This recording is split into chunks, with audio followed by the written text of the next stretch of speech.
Hey there folks, welcome to Spectrum Pulse. We talk about music, movies, art and culture, and welcome back to The Trailing Edge, this time for April of 2018, where I go through a bunch of records for which I just don't have enough for a full review and talk about them here. Got 12 on the docket today, so let's start off with the newest album from Mount Eerie, Now Only. People get hit by trucks and die. People just living their lives get erased for no reason, with the rest of us watching from the side. Okay, so if all you saw my review of A Crow Looked at Me, it eventually broke into a complicated conversation of blending art and real-world tragedy and proved to be one of the few records in which I never gave a proper score. But with Phil Aldean and Mount Eerie delivering a more conventional indie folk project, I had hoped this would be an easier conversation, only come back to the realization that I'm just not really much of a fan of this guy, from his black metal side to the more acoustic indie folk. And this record shows more diversity in its sound on its 6 very long songs, more distance in the arrangement, and depth to show how he's at least come to, at the very least, a little more inner peace, even if his late wife's presence still casts a justifiable but very long shadow over the album. Electric guitars, they're allowed to smolder over some of the acoustic guitars, and sometimes even take prominence themselves over Alvernum's rambling, detail-rich prose that seems to at least only have a passing relationship with any sort of structure, but hey, that kind of works for what this is. And while the extreme self-awareness surrounding creating art in the wake of tragedy is still here, and still kind of awkward as hell to engage with, at least Alvernum seems more conscious of the absurdities that have come with the critical acclaim and success that he's found from A Crow Looked at Me, and in trying to resume some sort of normalcy in his daily life, if that's even possible. Now, I'll say this, his attempts to find this are very admirable, and it makes for a more accessible, if slightly less emotionally affecting listen. Although his proclivity for putting some pretty macabre details on display on songs like Earth can run right past TMI into discomfort, but not in a way that picks up a lot of deeper resonance for me. I appreciate the detail, but it's just kind of awkward overall. Alright, look, I don't hate this project, and there are some moments of genuine beauty and storytelling. I will acknowledge that. But beyond that, again, Mount Eerie's not really for me. I don't really see myself returning to this, so strong 6 out of 10. Next up, the newest album from 30 Seconds to Mars, America.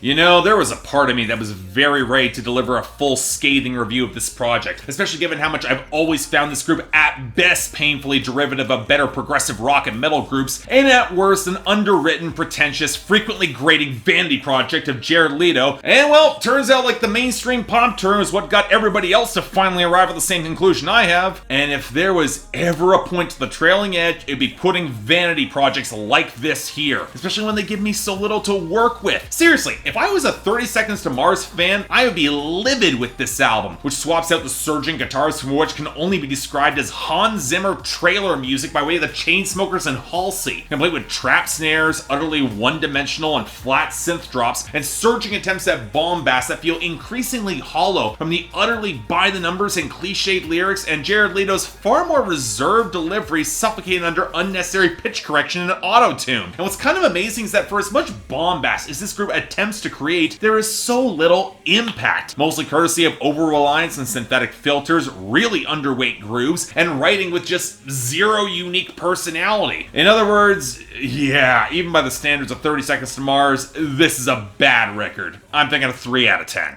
Next up, the newest album from Veirs, The Lookout.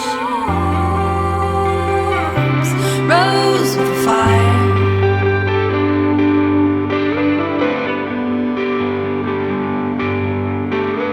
So this is one of those projects I was really looking forward to covering, especially given Lauren Veirs' long career in indie folk and the fascinating twist her career has taken. From the ragged alternative country touches of 2001's The Triumphs and Travails of Orphan May and 2013's Warp and Weft to the distant observational folk of Carbon Glacier, to even the steps towards jazz on July Flame, most of which albums I've liked a fair bit without quite loving. And this, also seems to be much of the case with The Lookout. Now don't get me wrong, it's very pleasant, it's very well arranged, and full of the same observational detail and poetic writing that has been her hallmark, against very willowy vocals, and you know, I've always been fond of how she accents her production with more jagged edges and sharper guitars, but even some buzzy synthesizers. Kind of makes sense that Sufjan Stevens is a collaborator on this project. They have a very similar, studied hand when it comes to these arrangements and those more jagged elements. Honestly, maybe a little bit too studied. Yeah, that's rarely a criticism I like to make of folk records like this, but definitely believe Laura Veirs when she said she wrote dozens upon dozens of songs in preparation for this album, because it has a meticulous attention to detail that falls in an odd emotional place for me. Soothing, ethereal vocals counterbalanced with production showing an edge that can somehow clash, but not in a way that adds momentum or a lot of spark here. Along with lyrics that feel so picked over and meticulous, you find yourself wishing that the hooks just hit a little bit harder. They're almost too refined. Now, in terms of content, there's a very middle-brow sense of finding stability and peace within the chaos, with imagery of vast open deserts and the few sparks that persist against that darkness, and with the interjection of some slightly more ragged strings and electric guitars and pedal steel, you get some of that psychedelic western vibe that I do appreciate, but there is a part of me looking for a greater sense of weight, not helped by songs that feel oddly abbreviated and occasionally a little underwritten for Veirs. I was expecting a little bit more detail and depth. And you know what? It's a record that has some really pretty moments and potent sentiments, but without some clear standouts, it just feels a tad slight. Decent, pretty good, but not great. So, strong 6 out of 10. Next up, the newest album from Manic Street Preachers, Resistance is Futile.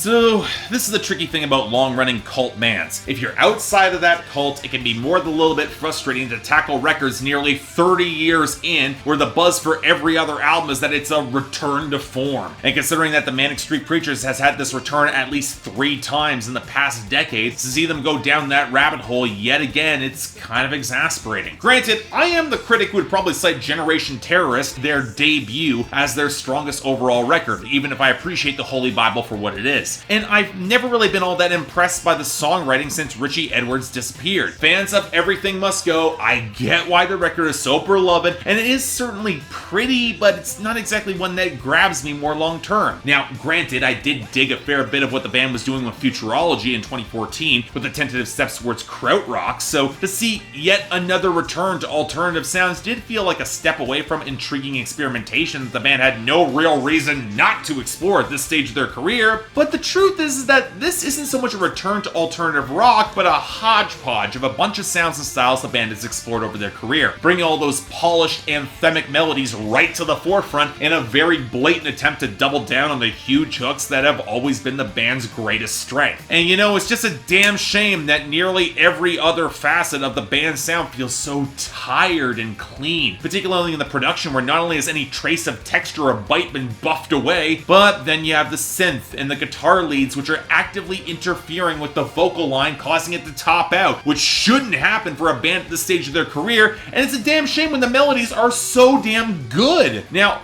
most of this could have been saved by the lyrics, and yet if we're talking about a place where the record sadly really underwhelms, it's there. The sloganeering, it feels increasingly drained and kind of dreary, interspersed with elegantly composed odes to painters and poets and photographers that leave more questioning than any sort of cohesive point. I'd probably be more interested in the art than this album, which, yes, I know, part of the point, but you would like to hope that something more could come together with those more activist anthems. And even those, alright, look, I get a more defeatist point of view. With age, more often than not, that's the realist point of view, and let's be honest, the Manic Street Preachers, they've been on the fighting path for a long time, but when you couple with the super polished production, it can just feel detached in a way that just rubs me kind of the wrong way. So yeah, good hooks, but not really much more. 6 out of 10. Next up, the newest album from Kylie Minogue, Golden.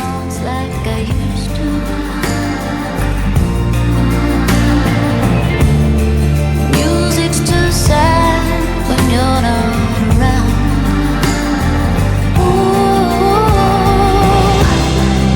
Okay, who was asking for this? I know that many years into your career, you gotta experiment and try something. It's not like Madonna didn't have her rootsy experimentation period either. But Kylie Minogue going into modern pop country seemed like a bad idea from the start, and yeah, it's about as much of a mess as you would expect. And here's the thing, Kylie Minogue has always had a very limited vocal register, and her delivery is always best suited for tight, wiry dance pop. So pairing her with the sort of blocky EDM country fusion grooves that Zach Brown maybe only got working on 3 or 4 songs total at best across both his main project and his side projects, that's awkward. The multi-tracking is way too synthetic to blend remotely well, even with the cleaner guitar pickups that only barely pair in with a more pronounced blocky dance groove. And this before you get stabs at a more rustic western composition where I feel like owe Lindy Ortega a massive apology for ever criticizing what she brought to the table. Now, anybody who thinks this is close to pulling off pop country needs to seriously question if they know what good country music is, and for that matter, what good dance pop music is as well. Because too many of these melodic hooks feel very limp, sloppily integrated before anything, and you get this most tinny, slapdash vocal production I have heard all year. And all that being said, if somehow you can get past how plastic and underwritten and underserved this project is, I won't deny that Kylie Minogue still knows her way around a catchy melody. All of which gives me the feeling that if she actually given this to a good pop country producer, that they could have tightened this up, she could have been at least passable with this project. But as it is, it's the sort of creative detour that unfortunately hits a hard dead end, only hitting snippets of quality when the producers just get the hell out of the way. So yeah, light 5 out of 10.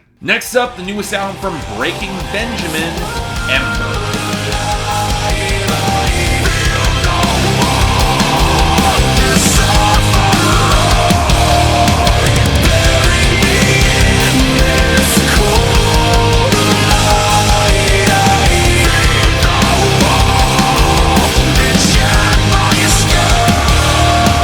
So I've only ever talked about Breaking Benjamin once in my show before, in a 2015 episode of Billboard Breakdown. And if I'm being brutally honest, that brief summation of their sound 3 years ago is about as much as I've ever really had to say about this band. They've had a few singles that were modestly memorable in the mid-2000s, and Benjamin Burley, he could sing, I'll give him props there, but the songwriting's always sucked, and none of their guitar tones have had much distinctive crunch or character. So now fast forward nearly a decade later, and all that's really changed are more drum machines and synthetic elements. And it's not like even their real drums don't sound incredibly flat, especially that kick drum. But seriously, the more listens I gave to this album, the less I had any real clue of what's even trying to do at this point. The super synthesized, clean vocals, the ugly clashing nu metal tones with no real muscle or groove behind it, the clean sections complete with auto-tune that sound like a really bad rip from Angels and Airwaves, how I am fairly certain somebody forgot to mix the bass guitar into a fair chunk of a lot of these mixes and songs, the songwriting that alternates between being really overwhelmed by pain and not feeling anything at all, with the barest of cliches, and I'm sorry, not a single original tone or idea that makes any of this feel distinct or interesting. I've listened to this album multiple times and it has not stuck with me whatsoever. What's probably the most weird is how the band decides to default to all these major key melodic progressions with how dark they want to sound and how angsty they want to appear, and it's not so much anthemic as it is just really flat and tonally dissonant and painfully underwhelming. So yeah, light 4 out of 10. Next up, the newest album from Jason Aldean, Rearview Town. Loving up on you, make it easy with every little thing you do. You're my sunshine in the darkest days, my better half, my saving grace. You make me who I wanna be.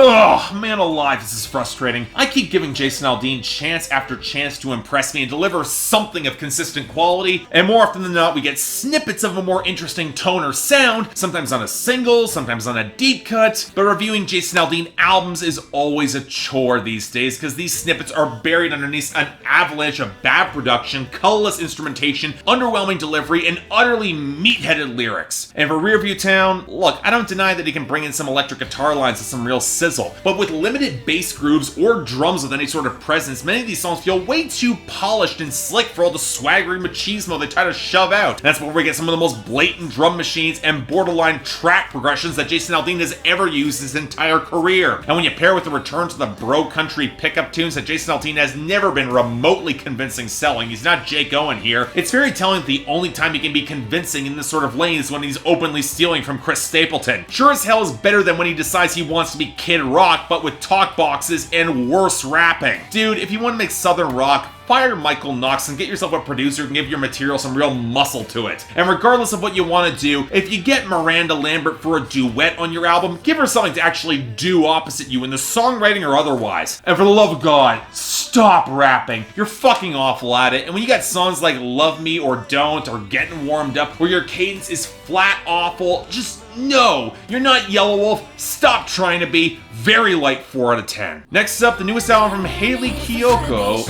Expectations. For you to be a sure, no, no, no. For you to be a sure, no, no, no. When I need it to tell me that it shows, no, no, no. And who you do it for, no, no, no. For you to be a sure, no, no, no, no. So this record has been on my schedule nearly since I opened up my schedule at the beginning of this year. The debut record from a promising actress and singer-songwriter who you might briefly remember from the late 2000s girl group The Stunners. Tinashe was also a member to my amazement, and then the group managed to assemble one EP before splitting up with Hayley focusing more on her acting career. But now that she's got a debut record, it's coming with a lot of hype to it, and honestly I'm not surprised that a lot of hype hasn't really seemed to stick around that much. I'm not really denying that Hayley Kiyoko has charisma and presence behind the microphone, but if there's little melody behind a lot of her sensuous delivery, it should be no surprise that these spacious, desaturated pop songs just don't stick in the memory as much as they really could. There are some wiry, sinuous grooves here, sure, in the synth lines and even some of the guitars, and some reverb touch multi-tracking to flesh out more of the background, but if you're looking for an instrumental tune that'll really stick with you or feel distinct, you're gonna be left high and dry, I'm sorry. I would be inclined to say it falls into similar territory to recent Tove Lo albums, but Hayley Kiyoko is less of a dominant presence, and she kind of knows it, aiming to play with the subtleties of lesbian relationship interplay, and when you get songs like What I Need with Kalani, it can be blunt, but pretty effective. Now, I do wish the vocal production was a little more confident to play into that intimacy and didn't default to so many synthetic layers, or the writing didn't feel so damn clingy or superficial at points, but beyond that, it's alright. I see the appeal. Extremely light 6 out of 10. Next up, the newest EP from Vancouver Sleep Clinic, Therapy Session 001. Maybe I'll never know when everything else around me is fading. I don't know where to go. Okay, so I'll freely admit that I tend to have some reticence towards the modern brand of atmospheric indie pop. I mean, I got post-rock and black metal. Most tones in this lane, they're too soft, they just don't interest me, especially when the songs trend towards being wispy and really underwritten. And thus, I was actually pleasantly surprised by the debut album from Vancouver Sleep Clinic, for at least there were some spots where they seemed to take a little more heft and momentum. Almost kind of reminiscent of Coldplay with a little more falsetto, and if Coldplay hadn't decided to sell out. Now, this is their follow-up EP to that debut, and sadly, this is more of what I was expecting from this subgenre. Succumbing to the sort of desaturated, the Weeknd-esque synthesizers and underweight fizzy percussion that only color the underweight falsetto and the underwhelming paranoid melancholy and a weird sense of cleanliness, not helped by a lot of the auto-tune here. And what's exasperating is that there were some traces of the greater sense of scope, like in the transitions of songs like Ayahuasca, but not convincingly realized or expanded. And the funny thing is that when you get a song like In the End, there is at least a trace of some greater momentum of what could have been, but then you see the lyrics and realize they can slip to board being very cringeworthy very quickly. So yeah, not really a fan. Strong 4 out of 10. Next up, the new EP from Fully Involved,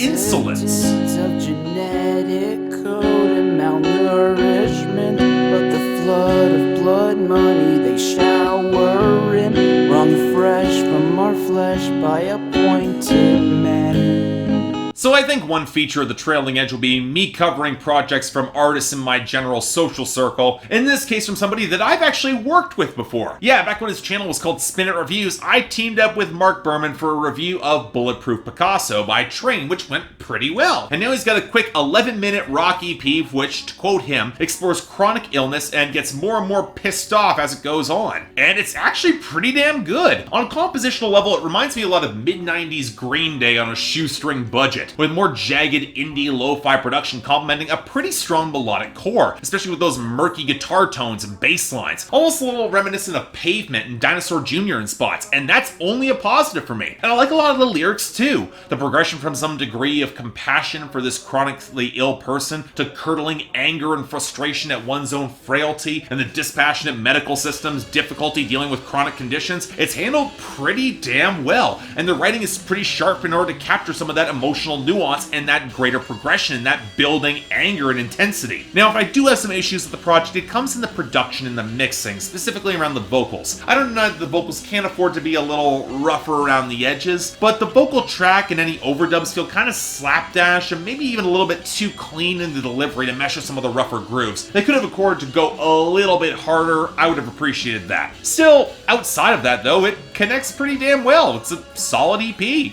7 out of 10. Next up, the newest project from Wiley, Godfather 2. Boy. Bring vibes in the dance with a mic in my hand. SE boy. BBK member, I'm an OG. SE boy. SE boy.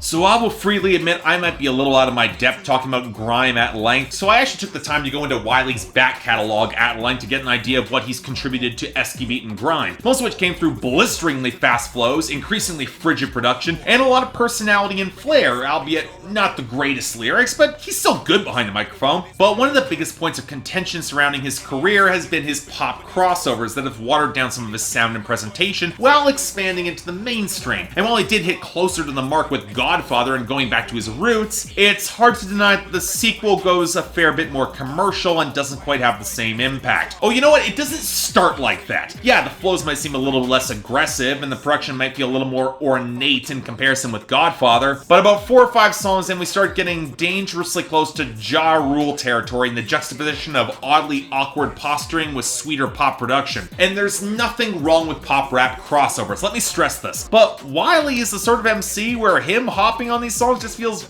awkward and clumsy, especially given that his longevity in grime, he doesn't have to do it. And what gets even more awkward is on songs like I Call the Shots, he actually mentions getting sidetracked by going into the mainstream, so it's even more of a whiplash when it actually happens on the album. And if we're being brutally honest, it's not like Wiley's delivering incredibly insightful or layered bars here either. And you know what? That's fine when there's real intensity or brute force. It can work for him on songs like Bar. But otherwise, with songs like Certified, the storytelling feels really kind of limp. That's where we get the heavily auto-tuned songs like All the Time that goes for more of a club vibe and feel really out of place. So yeah, it's not bad, but it's certainly a big downgrade from the first Godfather, and I'm hearing it's a trilogy, so I'm hoping for a turnaround by Godfather 3.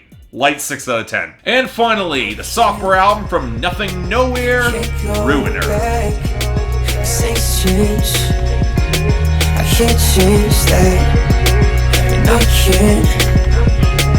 can't go back. Things change, I can't change that. So this is one of those cases where the hype behind a particular genre movement is starting to eclipse the actual history of that genre. Because when Nothing Nowhere was blowing up last year with the full-length debut Reaper, I was a lot less impressed than a lot of people were. Most because emo rap has been a thing for well over a decade now, and just clumsily marrying the most basic formulas in mainstream trap and emo lacked a lot of character for me. It made a lot of sense that Nothing Nowhere was working with Dashboard Confessional on that last project, because the writing and presentation was just about as generic as that band has been recently, and I thought it was a little bit rich that our frontman wanted to crap on SoundCloud rappers, given that's really only label connections he has that keep him from falling in that exact same category. And this, now that he's sounded fueled by ramen, it's a sequel to that. Now, I'll freely admit some of my distaste for this is the production and aesthetic choices. Trying to wedge blatantly mainstream rap elements into your below-average third-wave emo song screams of being an obvious genre-blending cash grab, but what's more obnoxious is how forced it feels, like it's trying to for a lot of angst that it cannot effectively pull off. The scream, singing, rap combo platter feels really underwhelming, and not helped by song endings where he starts laughing and it ultimately breaks any sense of verisimilitude. And when you pair it with very clean guitar and the drum leads, it doesn't even have the edge to cultivate a lot of potent melodrama. You would hope songs like Better could at least get slightly more mature pictures, but utterly generic writing and a real lack of details utterly fail to pull me in, especially when you pair it with production that's more slapdash and tinny in some of the drum machines than they should be. And when you get details that can be pretty cringy here too. Hammer wants him to be taken seriously, but he's repping VT like my name Bernie Sanders, because the brag just has to fit in with the emo tracks, because that makes sense. And while I could draw kind of a parallel to 21 Pilots when it comes to the genre blending and some of the underlying angst, but at least that duo know how to add some color and detail and intensity to match their hooks, and they actually had hooks, which this record really doesn't have that many. A little bit surprising given that, again, he's signed to Fuel by Ramen. You would expect this to be at least be catchy, and that's the last big issue. Even though this project's barely over a half hour, the lethargic pace and the textures make it feel a hell of a lot longer. In other words, it is a chore to get through and one I just can't recommend.